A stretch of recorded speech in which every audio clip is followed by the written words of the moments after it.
The most amazing thing about NHL Hockey 95 for Nintendo Game Boy is that it was even made to begin with. Actually, no, scratch that.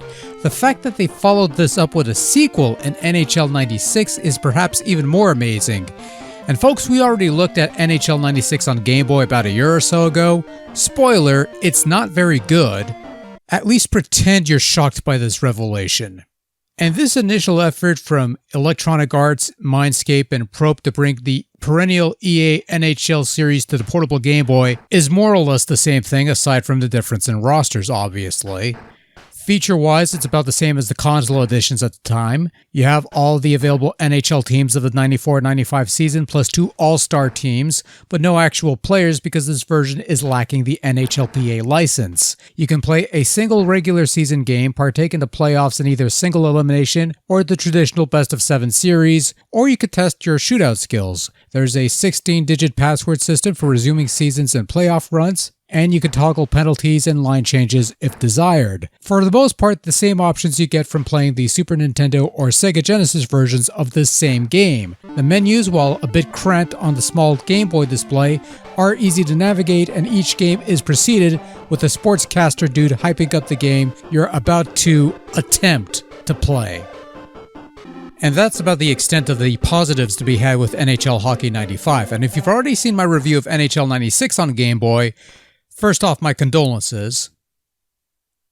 But also, you already have some idea as to where I'm going with this. But for the rest of you who want to venture onwards for some reason, you start the game with you have roughly 30 seconds of unskippable logos, copyright information, developer credits, and eventually a title screen will pop up.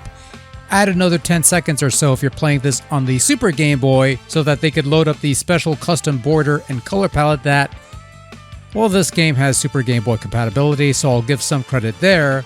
But then again, if you're playing this on the Super Game Boy, then you're presumably playing this on Super Nintendo, in which case, why are you playing this when there's already a perfectly acceptable 16-bit NHL game that you could be playing right now? Several, actually, to choose from, but I digress.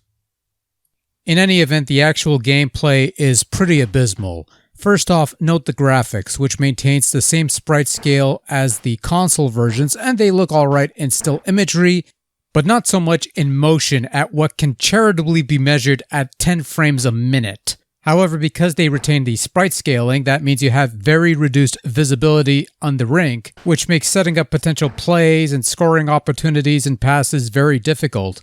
Not only is reduced visibility an issue, but the low frame rate kills things further with a very apparent choppiness that slows the game down considerably. And the choppy frame rate contributes to the abysmal controls. Controls are ridden with lag and unresponsiveness.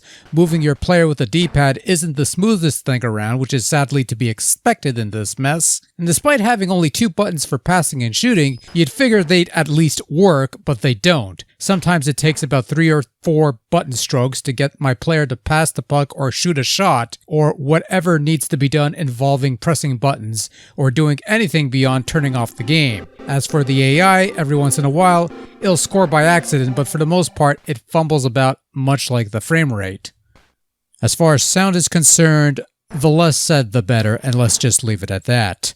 NHL Hockey 95 on Game Boy is a bad game, just a generally shoddy piece of work that seems like a throwaway title added to the handheld, and apparently it was successful enough to get another entry that isn't any better. But you know, NHL 2000 came along later down the road on the Game Boy Color, and they eventually figured it out. That game plays well enough, I think.